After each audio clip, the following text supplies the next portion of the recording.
Live से उठे हैं तो महानूर नौमान ने हमें कहा था मेरा नाम ब्लॉग में लीजिएगा। महानूर नौमान, अल्लाह में आपको खुश रखें, आबाद रखें। और अचार भी मज़ा करता है और अपना क्या नाम है टमाटर भी। अचार था, फ्रिज खराब होने की वजह से वो ख़राब हो गया जी, फ्रिज ख़राब होने की वजह से इंशाल्लाह पता नहीं क्या वो, वैसे मैंने कब ये देखो है पतीली चल गई। तो चलें अब ये दाल में मैं डालती हूँ थोड़ा सा पानी। ये पानी डाल दिया, डालने मैं अभी मशीन लगा दी है। ये देखें, ये हमारे कपड़े धुल रहे हैं और साथ साथ मैं खाना भी बना रही हूँ। और पीछे जाओ पीछे जाओ पीछे जाओ। ये देखो तो गाइस, आप लोगों को कैसा लग रहा हो तो कमेंट में ज़रूर बताना। ये है हमारी रिंग लाइट और ये है हमारी खूबसूरती का राज। सारी तैयारी कर ली है, मैंने पहले सारी तैयारी कर लूँ फिर आप लोगों को दिखाऊं। तो ये है मेरी मूंग की दाल और ये मैंने टमाटर काटे, 2 हरी मिर्च, 1 बालिश और ये 2 बालिश। और ये 2 बालिश तो हमारा नेफ़ा हो गया। फिर ये 2 ये तीनों जो कि कटिंग हुई हुई थी इसकी रह गई थी आस्तीनें। तो अब मैं आस्तीनें कटिंग करके दिखाऊंगी आपको और क्या कहते हैं अपनी पजामा कटिंग करके करूँगी। और इस पर भी बहुत से लोग बैड कमेंट करेंगे, मुझे पता है, क्योंकि लोगों में आदत होती है बैड कमेंट करने की। जो लोग अच्छे हैं वो मुझे बहुत प्यारे हैं, बहुत अजीज़ हैं। अस्सलाम वालेकुम, वेलकम टू न्यू व्लॉग। उम्मीद है आप सब खैरियत से होंगे, अपने घरों में खुश होंगे, आबाद होंगे। अल्लाह में आप सबको खुश रखें, आबाद रखें। तो भाई आज सुबह से मैं व्लॉग नहीं बना पाई, मेरा थोड़ा माइंड डिस्टर्ब था और मेरे सर में बहुत बहुत बहुत दर्द हो रहा था। तो यह है कि अब थोड़ा बेहतर है, अब उठी हूँ तो अब जा रही हूँ सिलाई की तरफ। पहले सिलाई कटिंग, वैसे कटिंग की तरफ, तो पहले कटिंग करूँगी और उसके बाद बनाऊँगी खाना।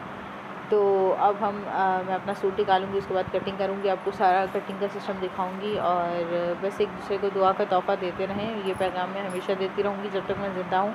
अल्लाह ने जब तक मेरी सांसें रखी हैं कि क्या कहते हैं, एक दूसरे को दुआ देते रहें। क्यों, दुआ का तोहफ़ा इतना हसीन होता है ना कि कब किसकी ज़िंदगी बदल जाए हम कुछ कह नहीं सकते।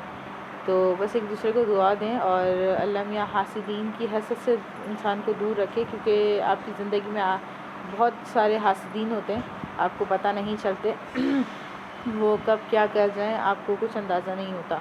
तो बस मैं यही कहूँगी कि आप अपनी लाइफ में, बस मैं कहती हूँ कि मैं अपनी लाइफ में अपने हस्बैंड में, अपनी अम्मी में इतनी बिज़ी रहूँ कि मुझे किसी का भी ख्याल ना रहे और ना मैं किसी गलत बात में इन्वॉल्व हूँ, कभी भी नहीं। मैं हमेशा अल्लाह मियाँ से यही दुआ करूँगी कि मुझे मेरे घर के अंदर, मेरी इस 4 दीवारी में इतना मुझे मसरूफ़ रखें, इतना बिज़ी रखें कि मुझे कभी भी किसी के बारे में कोई गलत ख़्याल ना आए या गलत काम या कोई भी ऐसी चीज़, किसी से हसद ना हो। तो क्योंकि मैंने देखा है ज़िंदगी में जब इंसान थोड़ा सा कामयाब होने जा रहा होता है या अल्लाह में थोड़ी इज़्ज़त नवाजते हैं, भाई सबको इज़्ज़त नवाजे अल्लाह मियाँ, आमीन। वो मतलब सबको इज़्ज़त से नवाजें अल्लाह मियाँ। इज़्ज़त देने वाला और ज़िल्लत देने वाला अल्लाह है। व तो इज़्ज़त मंतशा व तो ज़िल्ल मंतशा, इज़्ज़त देने वाला भी अल्लाह है और ज़िल्लत देने वाला भी अल्लाह है।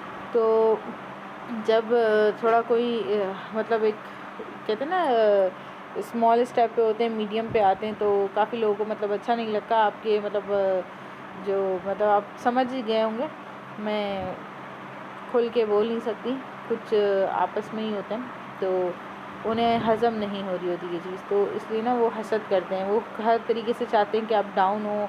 वो हर जगह से चलाते हैं कि बस आपकी कहीं ना मतलब कोई आप पे कोई बात बनाए, कोई कंट्रोवर्सी हो आपके ऊपर, तो वो हर जगह से कोशिश करते हैं। वो पहले भी मेरे ब्लॉग के ज़रिए, कमेंट्स के ज़रिए कोशिश कर चुके हैं। तो बैड कमेंट करके उल्टा सीधा बोल के मेरे कमेंट्स में पहले भी मैंने ये चीज़ फेस करी, मैंने इग्नोर किया।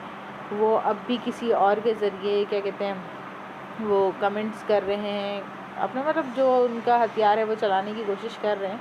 तो चलाते रहें, अल्लाह में उनको खुश रखें, आबाद रखें। मैं तो यही दुआ करूँगी उनके लिए भी और अपने लिए भी यही दुआ करूँगी कि अल्लाह मियाँ उनके मतलब उनसे मुझे कौसों मील दूर रखें और मुझे अपने घर में खुश रखें। वो कहते हैं ना कि एक हज़रत अली का कौल है कि आप किसी के साथ नेकी करें तो उसके शर से बचें, ये चीज़ है। तो इंसान की जो मतलब आप किसी के साथ नेकी करते हैं ना तो उसका शर बड़ा भारी पड़ जाता है। तो बस मैं तो चाहूँगी कि अब मैं चाहती हूँ मैं सबसे दूर रहूँ, सबसे, किसी की ना अच्छाई में ना किसी की बुराई में। मैं वो कहते हैं ना लोग बुराई में है, मैं बुराई में तो क्या, मैं अच्छाई में भी नहीं आना चाहती किसी की।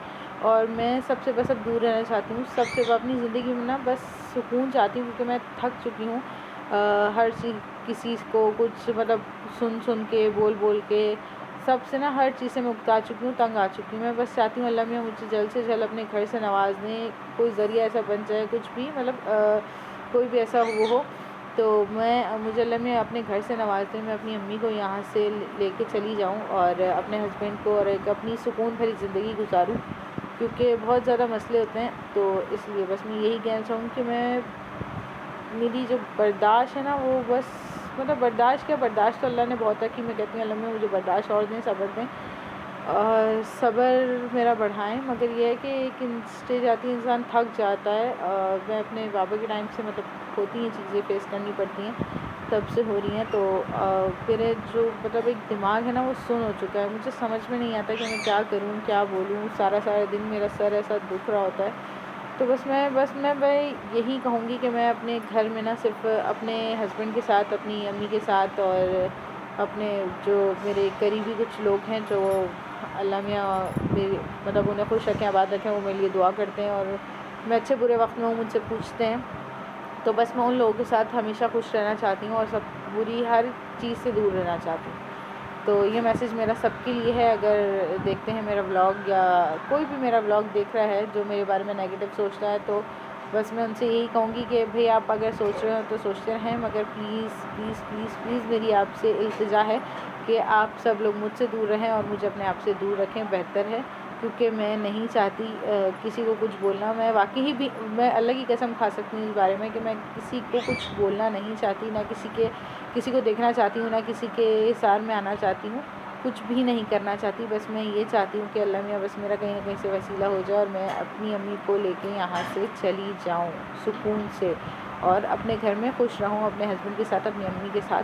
क्योंकि वो कहते हैं ना रोज़ की चिक चिक या लोगों की जो बातें होती हैं, चाहे पीठ पीछे हो या सामने हो, वो आपकी जो घर की वो कहते हैं जान पे आती है माल पे आती है। रोज़ाना की चिक चिक हाय चिक चिक तो होता है ये कि जान पे आना माल पे आना। अब मुस्तकिल अम्मी मेरी, मैं एक बात बताऊँ आप लोगों को कि आप लोग अब देख रहे होंगे कि मेरी अम्मी का जो फेस है ना वो मुरझा रहा है। जब अम्मी मेरी शादी हुई थी, मेरी शादी के कुछ टाइम बाद तक मेरी अम्मी मतलब खिली खिली रहती थी, मतलब उनके फेस पे एक खूबसूरत सी स्माइल होती थी। अब वो चीज़ नहीं है। और मेरे बाबा के टाइम से बहुत पहले से मेरी अम्मी को ब्लड प्रेशर होता है, बीपी हाई हो जाता है मेरी अम्मी का ना। तो पहले मतलब ये होता था कि अम्मी का बीपी हाई होता था, कभी कभार वो अम्मी कहीं 15 दिन में, महीने में एक टैबलेट खा ली बीपी की। तो अब मैं बताऊं कि अब ये है कि अब अम्मी को रेगुलर टैबलेट लेनी पड़ती है, वो भी 120 mg की रेगुलर टैबलेट लेनी पड़ती है। वो टैबलेट भी मैं आपको दिखाऊंगी। तो अब अम्मी का मुस्तकिल इतना बीपी हाई रहना है, क्योंकि वो मेरी अम्मी के अंदर आदत है कि वो ना कभी भी अपनी ज़बान से कुछ नहीं बोलती। वो जैसे अगर कोई बात हो जाएगी ना तो वो मुझे बोलेंगी नहीं, वो बस अंदर ही अंदर सोचती रहेंगी कि सब ठीक हो जाए, ऐसा हो जाए वैसा हो जाए, मतलब सब ठीक हो जाए। जैसे कोई कुछ बोले ना, कोई कुछ करे ना, ऐसे ना बस अम्मी का होता है कि अम्मी किसी को कुछ नहीं बोलती। कोई बात होती है तो अम्मी उसकी टेंशन लेती ही रहती हैं और अपना बीपी हाई कर देती हैं। तो आजकल मेरी अम्मी की बहुत तबीयत ख़राब रहने लगी। मैं व्लॉग वगैरह में इसलिए ज़िक्र नहीं करती क्योंकि बार बार ज़िक्र करना अच्छा भी नहीं होता, तो मैं बहुत कम ही ज़िक्र करती हूँ। वरना अम्मी की मेरी मुस्तकिल तबीयत ख़राब है, मेरे हस्बैंड की भी तबीयत ख़राब है, हम लोग ज़िक्र नहीं करते व्लॉग में। मुस्तकिल बेचारे कभी किसी चीज़ को फ़ेस कर रहे होते हैं, कभी किसी चीज़ को फ़ेस कर रहे होते हैं। अम्मी भी कर रही होती है, मैं भी कर रही होती हूँ। तो मैं अब इन चीज़ों से ना मतलब एक बीमारी तो बरहक है अल्लाह की तरफ से, मगर एक दुनियावी टेंशन्स भी होती हैं, जो दुनिया की बातें होती हैं ना उसको बंदा टेंशन ले लेके सर पे सवार कर करके हो जाती हैं। वो ज़ाहिर सी बात है, अब कब तक हम उन्हें ना ख़त्म करेंगे। बातें हैं जहन में तो रहती हैं, चाहे जितना भी वो कर लें। तो बस यही है कि ना ज़िंदगी थोड़ी क्या अच्छी खासी मुश्किल हो चुकी है। तो बस मैं यही चाहूँगी कि आप सबको बताने का यही मकसद है मेरा कि आप सब प्लीज़ मेरे लिए दुआ करें कि मेरे घर का हो जाए और मैं खुशी खुशी यहाँ से चली जाऊँ अपनी अम्मी को और अपने हस्बैंड को लेके, ताकि मैं वहाँ एक पुरसुकून ज़िंदगी गुजार सकूँ। जो ये है कि सुकून से मेरी ज़िंदगी गुजरे, ना किसी की टेंशन हो, ना किसी की बात का डर, ना मतलब कोई क्या कुछ बोले, क्या करें, हम कैसे करें, ये होता ना एक वो, तो वो ना हो। डर नहीं है, मतलब एक होता है ना कि इंसान सोचता है हर किसी की बात को, तो वो ना सोचें। बस अपनी ज़िंदगी में खुश रहें, अपने घर में मगन रहूं। अपनी अम्मी के साथ, अपने हस्बैंड के साथ। तो बस मेरा ये मैसेज यही था। और इस पर भी बहुत से लोग बैड कमेंट करेंगे, मुझे पता है, क्योंकि लोगों में आदत होती है बैड कमेंट करने की। जो लोग अच्छे हैं वो मुझे बहुत प्यारे हैं, बहुत अजीज़ हैं। मैं उनके लिए, जो बैड कमेंट करते हैं उनके लिए भी यही दुआ करूँगी कि अल्लाह में उनको खुश रखें, आबाद रखें। और जो अच्छे कमेंट करते हैं उनके लिए भी यही दुआ करूँगी। तो बस आप सबसे दुआओं की इल्तिजा है कि आप सब लोग मेरे लिए दुआ करें, और बस दुआ दुआ दुआ करें। तो आप सबको यही बताने का मकसद था मेरा, क्योंकि आज मेरा जो सर है वो बहुत ज़्यादा फट रहा था। तो मैंने चलो आज थोड़ा बात कर लें इस बारे में। तो चलें, अब आगे का जो सीन है वो मैं दिखाती हूँ। अपने कपड़े निकालती हूँ, कपड़े वगैरह कटिंग करती हूँ, कटिंग करके फिर आपको दिखाती हूँ। जैसा कि उस दिन मैंने अपनी जो कमीज़ थी वो कटिंग की थी, और उसके बाद मैं कटिंग नहीं कर पाई थी, काम में लग गई थी। तो अभी तक मेरा सूट ऐसे ही रखा हुआ है। तो अब उठाएंगे कैंची, ये हमारी कैंची रखी है। तो भाई गिरा। अब उसके बाद जो था, हमने बुकरम भी निकाल ली है अपनी, और वो सूट हमने दोबारा निकाल लिया, मैंने अलमारी में रख दिया था। ये पजामे का पीस है, तो मैं पजामा भी आपको कटिंग करके दिखाऊंगी। और ये थी हमारी कमीज़ जो कि कटिंग हुई हुई थी, इसकी रह गई थी आस्तीनें। तो अब मैं आस्तीनें कटिंग करके दिखाऊंगी आपको, और क्या कहते हैं, अपनी पजामा कटिंग करके करूँगी। और इसके साथ साथ हम क्या कहते हैं, बुकरम पे अपना गला वगैरह भी कटिंग करेंगे। तो मैं सब कुछ आपको दिखाती हूँ। पहले मैं ये सेट कर लूँ, तो मैं ये पजामा सेट करती हूँ, फिर आपको दिखाती हूँ। यहाँ पे अपने पजामे जो है काट के, जो लंबाई थी उसकी काट के सेट कर लिए। और एक चीज़ जो यहाँ हम सब गलती कर जाते हैं, मुझसे भी काफ़ी टाइम पहले हुई हैं गलतियाँ, क्योंकि आजकल सादे पजामे तो चल नहीं रहे हैं। मतलब जो ट्राउज़र चाहे शलवार बनाना चाहें, पजामा बनाना चाहें, कुछ भी, तो वो सादे नहीं चल रहे, प्रिंटेड चल रहे हैं। और प्रिंटेड में क्या होता है, फूलों का फ़र्क होता है कि मतलब यूँ ही लाइन से जा रहे होते हैं। जब हम कपड़ा यूँ पलट के, यूँ मतलब उल्टा पलटते हैं सीधी, मतलब ऊपर की साइड, तो फूलों का रुख यूँ आ जाता है। तो दोनों फूलों का रुख एक जगह जाना चाहिए। तो मैंने ये जो था, ये ऊपर वाला पीस काट के और इसको पलट लिया। जब भी आप पीस यूँ करके काटें, तो यहाँ पे लंबाई अपनी नापने के बाद वो पीस को यूँ पलट लें और फूलों का रुख देख लें। कोई भी एक फूल ऐसा होता है जो ऊपर की साइड जा रहा होता है। तो मेरी जो ये ट्राउज़र का है पीस है, इसमें ये वाला फूल है जिसकी पहचान है, बाकी तो सारे मिक्स हुए हैं। तो ये वाले इस फूल की पहचान है कि ये सिर्फ ऊपर ही जा रहा है, और नीचे वाले कपड़े का भी। तो मैंने इसकी पहचान से ही रखा है। और अब ये है 40-44 इंच कपड़ा ये। तो इसमें मेरे पजामे की जो लेंथ है 39.5 है। और बाकी ये है कि अब मैं, हवा बहुत चल रही है तो मैंने ये रोकने के लिए पीस रख दिया इसके ऊपर। तो अब अंदाज़े ही शलवार की, मतलब जो लास्टिक हम लोग ऊपर से डालते हैं, तो ये अंदाज़तन ही मोड़ देती हूँ, क्योंकि मुझे एक आइडिया हो चुका है। जैसे आप नाप भी लेंगे तो 2 इंच ही आएगा ये। तो 2 इंच ना आप यहाँ से ये फ़ोल्ड कर दीजिएगा ऐसे। ये 2 इंच फ़ोल्ड कर देंगे तो ये आपकी इलास्टिक का बन जाएगा नेफ़ा। तो इसके बाद जो भी आपकी लेंथ आएगी, तो लेंथ जितनी भी आएगी, लेंथ कम से कम 2 इंच मैंने मोड़ दिया तो 42 ही आएगी कम से कम। तो फिर 2 इंच यहाँ से भी मोड़ देंगे। अगर आपकी लेंथ ज़्यादा है तो आप उसके अकॉर्डिंग निशान लगा लें। खैर मैंने बिल्कुल नाप के रखा है तो मुझे एक अंदाज़ा हो चुका है। तो ये आपके पजामे की, मतलब जो फ़ोल्डिंग है पाँचे की, तो ये पाँचे की फ़ोल्डिंग आ गई। तो बाकी ये हमारी पूरी लेंथ है। तो अब हम इस पे, यहाँ पे, जैसे बहुत से लोग हाथ से करते हैं तो मैं एक हाथ का अंदाज़ा भी बता देती हूँ, और बहुत से लोग अगर जैसे इंची टेप से करते हैं तो मैं इंची टेप का भी अंदाज़ा बता देती हूँ। हर किसी का जो आसन होता है ना, वो ज़्यादा से ज़्यादा 2 बालिश का होता है। 2 बालिश 4 उंगल, 2 बालिश 2 उंगल, इतना ही होता है, इससे ज़्यादा नहीं होता। तो हम यहाँ से इसको फोल्डिंग करने के बाद यहाँ से 1 बालिश और ये 2 बालिश, और ये 2 बालिश तो हमारा नेफ़ा हो गया। फिर ये 3 उंगल ना हम ये सिलाई का निशान लगे। तो ये जो देखें, ये मेरी ये निशान आ रहा है, तो हम यहाँ पे इसका निशान लगा लेंगे। ये रहा, ये कुछ लिखा हुआ है ना, नंबर्स वगैरह लिखे हुए। तो अगर हम अब इससे नापेंगे, ये देखें, तो ये हमारा आ गया 16-17 इंच आता ही आता है। जैसे अगर एक्स्ट्रा कली वगैरह डालते हैं ना, तो फिर 16 इंच तो मस्ट है। तो अगर इंची टेप से नापें, अगर एक अंदाजे से रखना चाहें, तो जिनके पास इंची टेप वगैरह नहीं है, कटिंग करने हाथ से बहुत से लोग करते हैं, तो उनका ये है नेफ़े का अंदाज़ कि 2 इंच 2 बालिश 2 उंगल रख लें। 2 उंगल सिलाई के लिए आ जाता है इतना, और ये 2 बालिश हमारा पूरा नेफ़ा आ जाता है, मतलब रुमाली का जो बीच का हिस्सा होता है वो आ जाता है। तो अब ये है कि और अगर इंची टेप से रखेंगी तो 16 इंच, ठीक है। और 16 इंच पे निशान लगा के और फिर यहाँ आप लोग ना यहाँ पे इस जगह पे अपने पाँचे के, जैसे मैं पाँचे रखती हूँ 11, उसी में एक्स्ट्रा सिलाई आती है और उसी में मैं रख लेती हूँ। यहाँ मतलब पूरा जैसे मेरे पाँचे जो होता है 9.5 इंच का होता है, 9.5 इंच और एक्स्ट्रा सिलाई के साथ 11। तो अब 11 से यहाँ हम निशान लगाएंगे। यहाँ पे मैं एक अंदाज़तन बता रही हूँ, एक हाथ से काम नहीं हो पाता तो मैं एक अंदाज़ा बता रही हूँ आपको।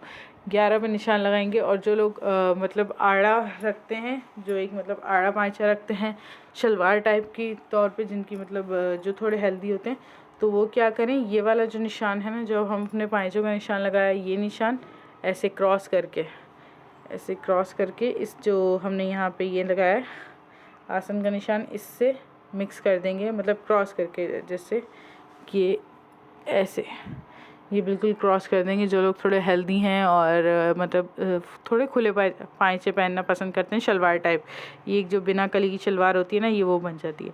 और जो लोग पजामे पहनते हैं ना, वो ऐसे करेंगे, ये बिल्कुल ये सीधा करके यहाँ पे बिल्कुल ऐसे सीधा निशान लगा लेंगे यहाँ तक 18 इंच तक। 18 इंच के बाद ना आप यूँ हल्की सी गोलाई कर देंगे 18 इंच पे आगे, मतलब एक अंदाज़ा होता है, अगर आपकी लेंथ छोटी है तो आप छोटी रखें, मतलब एक थाइस के निशान तक, यहाँ तक 18 इंच तक, जैसे ये पूरा आपके आगे आ गया है थाइस के निशान से लेके ना, आप यूँ हल्की सी यूँ गोलाई कर देंगे और गोलाई करके फिर इसको कटिंग कर देंगे। ये आपका एक्स्ट्रा कपड़ा है। और अगर आपकी ये जो चौड़ान है ये छोटी है तो फिर आप लोग यहाँ पे कली डाल लें। मेरी चौड़ान ठीक है तो मैं कली नहीं डालूँगी, मेरा पजामा ऑलरेडी बहुत चौड़ा है, तो वरना ये है कि एक्स्ट्रा फिर कली डाल देते हैं यहाँ पे, रुमाली टाइप, जो एक्स्ट्रा रुमाली डलती है पजामा में।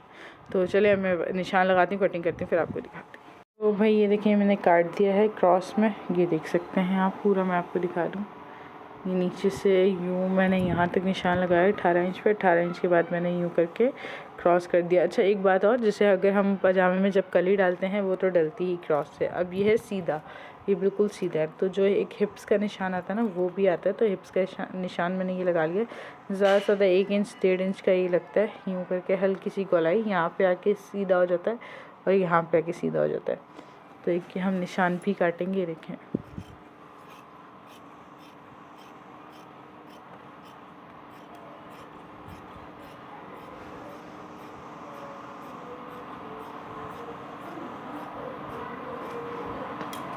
ये देखें, ये हमारे हो गया हिप्स का निशान, ये एक कॉर्नर आ गया हमारा, ये देखें। शुक्र अल्हम्दुलिल्लाह।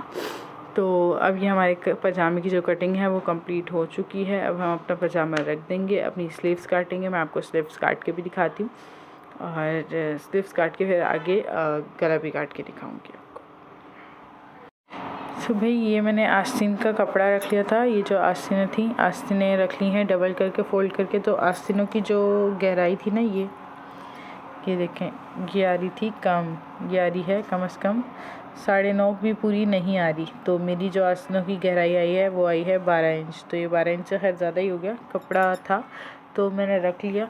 तो ये देखें, जो अब जैसे हम लोग पतले हैं ना, जैसे मतलब मैं थोड़ी पतली हूँ, ज़्यादा मोटी नहीं हूँ, तो उस पर अब मैं यहाँ ना, ये देखें, मैं तो एक अंदाज़ा रखती हूँ मगर आपको एक ट्रिक बता रही हूँ कि इसमें होती है। ये 2 इंच के निशान पे ना ऐसे, जैसे निशान भी नहीं लगता चौक से एक हाथ से, तो 2 इंच के निशान पे ऐसे एक बॉक्स बना लें यहाँ पे, ऐसे 2 इंच का, जैसे ही कॉलम बन गया ऐसे, इस पे निशान लगा लें। निशान लगाने के बाद जो आपकी गहराई है ना, मतलब जो आई है, तो वो आप ऐसे क्रॉस में रखें 2 इंच के निशान पे, ऐसे जो नीचे वाली लाइन है 2 इंच वाली, ये उससे मिला लें और ऐसे रख लें।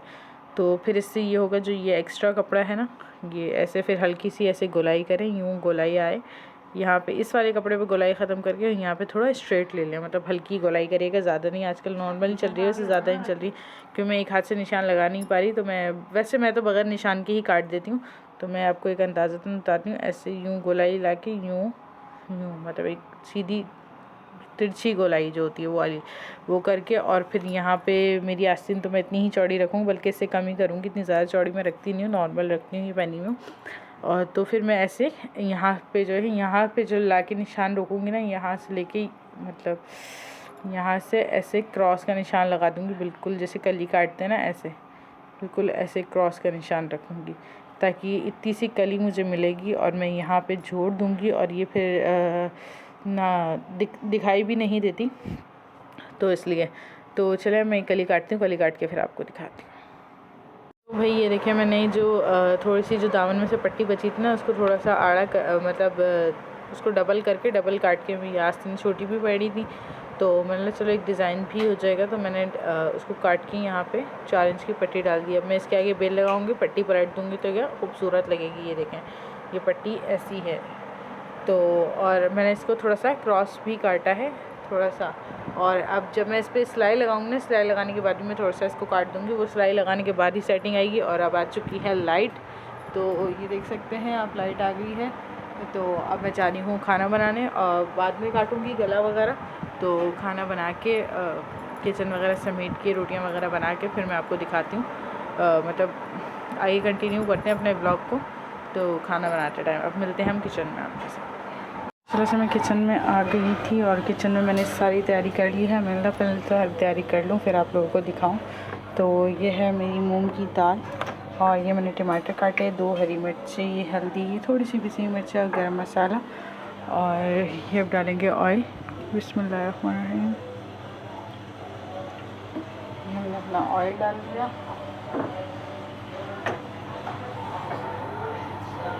और इसके साथ साथ मैं आपको दिखाती हूँ कि मैं क्या कर रही थी। तो पहले हमारा ऑयल अच्छे से गर्म हो जाए। ये थोड़ा जो ज़ीरा और गरम मसाला डाला है, ये अच्छे से गर्म थी, काफ़ी गर्म थी, मैं समझी हल्की गर्म होगी। तो जब गरम करेंगे इसमें डालूँगी 4 हरी मिर्च जो हमने काटी थी, 2 हरी मिर्चें मतलब काट के 4 हो गए, डाल देंगे।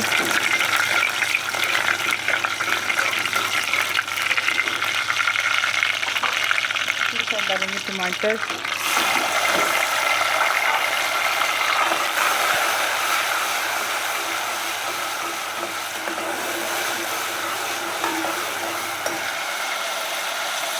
इसके साथ डाल देंगे हल्दी, तो आधे से भी कम लाल मिर्च।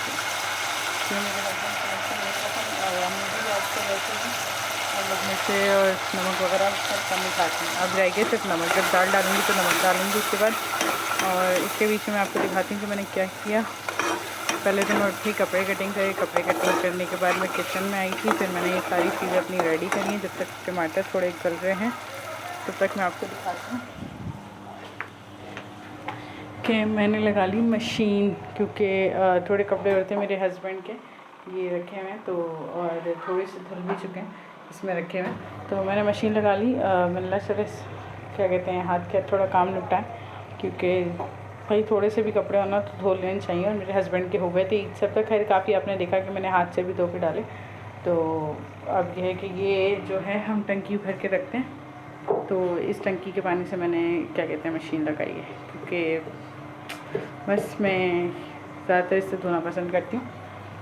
तो क्या कहते हैं, मैंने इस टंकी को भर के रख लेती हूँ। जब भी मुझे कोई काम करना होता है मैं इससे काम कर, जिस दिन पानी का आने का दिन होता है तो मैं ये भर लेती हूँ। तो खैर मैंने अभी मशीन लगा दी है। ये देखें, ये हमारे कपड़े धुल रहे हैं, और साथ साथ मैं खाना भी बना रही हूँ और कपड़े भी धो रही हूँ।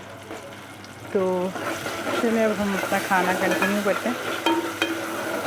ये हमारे टमाटर ये देखें अच्छे से गल रहे हैं, कुछ गल गए, कुछ रह गए, सारे गल जाएँ अच्छे से।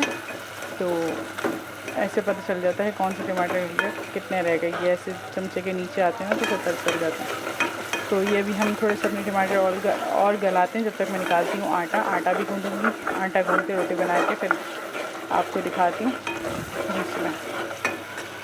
तो भाई ये देखें, यहाँ पे हमारे टमाटर गल चुके हैं। अम्मी थोड़ा सा नमक डालिएगा अपने हाथों से, इसमें नहीं डाला नहीं था, वही हम उसके डाल देंगे। अम्मी चमचा चलाई, तुरंत चली गई। बाकी मैं दाल डाल दूँगी, और ये हमारी दाल थोड़ा सा ही टाइम लगेगा और ये हमारी दाल हो जाएगी रेडी।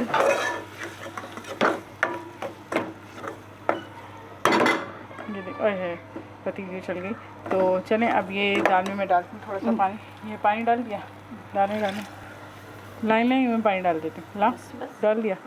तो चलें अब थोड़ा सा डाल दिया हमने पानी। अब एक बॉयल आने तक थोड़ी देर पकाएंगे और उसके बाद हम इसको दम पे छोड़ देंगे।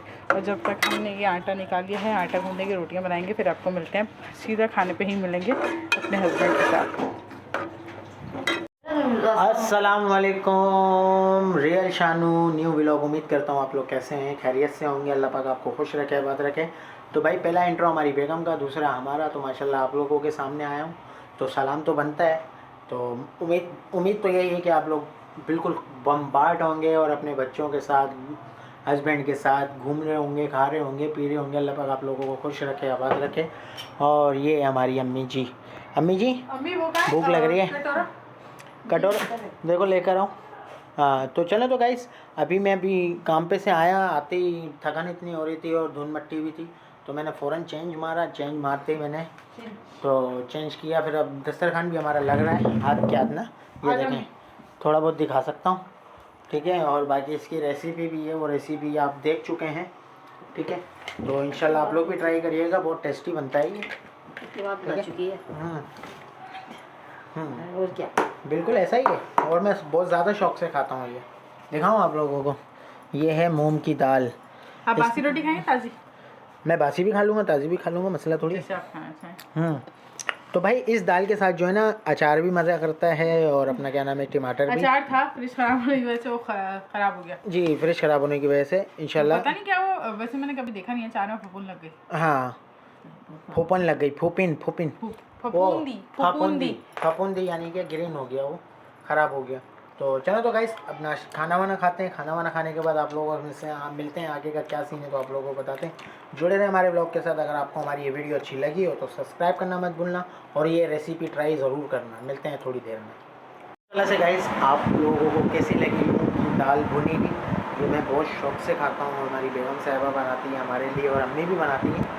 तो अभी हम लोग बैठे हुए थे लाइव, ये देखें, ये लाइव बैठे हुए थे। तो बेगम साहिबा इधर आओ, आज हम यहाँ से लेंगे अपने व्लॉग को एंड, यहाँ से करेंगे इधर लाइट के अंदर से, मज़ा आएगा। तो गाइस आप लोग हमें सिर्फ ये बताएं कि आप लोगों के घर में कौन कौन शौक से मूंग की दाल खाता है, तो कमेंट में ज़रूर बताना। और मैं तो बड़े शौक से खाता हूँ, हमारी बेगम साहिबा बनाती हैं। तो अभी हम दे रहे हैं, बेगम मोबाइल पकड़ना, ये पीछे जाओ, ये देखें। तो गाइज़ आप लोगों को कैसा लग रहा हो तो कमेंट में ज़रूर बताना। ये है हमारी रिंग लाइट, और ये है हमारी खूबसूरती का राज जो रियल है। हमारा ओरिजिनल फेस दिखाओ। ओरिजिनल फेस भी अच्छा है, और अच्छा है। हाँ। ये जो अल्लाह ने दिया पहले वो दिखाना है।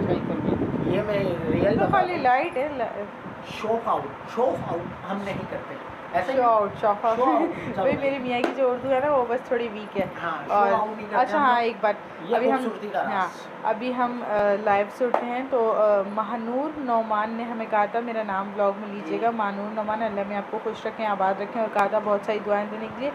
तो अल्लाह में आपकी हर मुश्किल को आसान करें, और अल्लाह में बस हमेशा आपको खुश रखें, आबाद रखें अपने घर में। आपकी जो दिली ख्वाहिशात हैं अल्लाह में पूरी करें। हाँ, दिली और जायज़ ख्वाहिशात हैं अल्लाह में पूरी करें। और आपके लिए हमेशा आसानी करें, और आपके लिए बहुत सारी दुआएं।